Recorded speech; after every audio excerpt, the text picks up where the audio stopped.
এইটো দেখিবলৈ পাইছে আপোনালোকে এযোৰ বগা কাপোৰত স্কেন পেইণ্টিং কৰিবলৈ লৈছোঁ।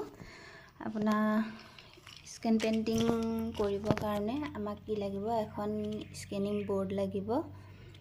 তাৰপিছতে আপুনি কি কি কালাৰ দিয়ে, এনেকুৱা কালাৰ লাগিব। এই দুটা দেখিবলৈ পাইছে, এই দুটা দেখিবলৈ পাইছে, ব্লেক আৰু গ্ৰীণ দি কৰিম এতিয়া।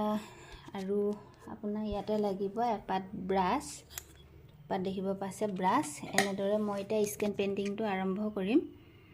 আপোনাৰ স্কেন পেইণ্টিং কৰাৰ কাৰণে এইকেইটা সঁজুলি লাগে। আপুনি ফুল কেনেকুৱা দিয়ে সেইটো আপোনাৰ লগত কথা। মই দুটা কালাৰৰ দুটা ডিজাইনৰ ফুল দিম, দুটা কালাৰত দুটা ডিজাইন।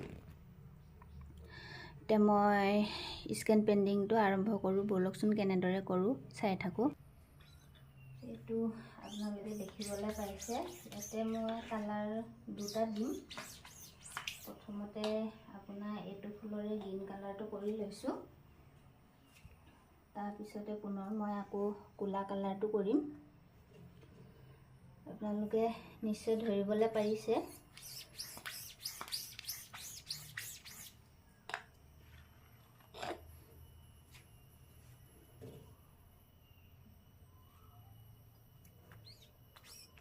এইটো দেখিবলৈ পাইছে, আগ দুটা কৰা হৈ গৈছে, আগ দুটা আৰু ছাইড দুটা কৰা হৈ গৈছে।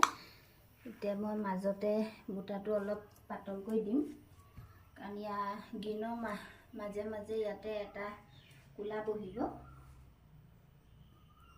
গতিকে প্ৰথমতে মই গ্ৰীণখিনি কৰি লৈছোঁ।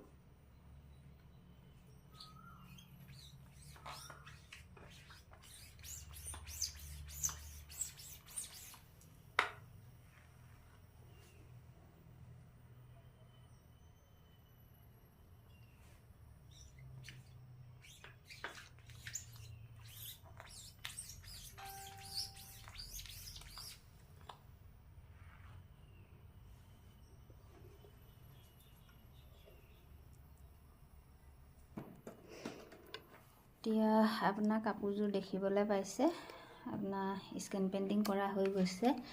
ইয়াতে আপোনাৰ কৰিছোঁ গ্ৰীণ আৰু ব্লেক, কিন্তু মোবাইলত আপোনাৰ গ্ৰীণ আৰু ব্লেকটো এক্সট্ৰাকৈ ধৰিব পৰা নাই ইমান।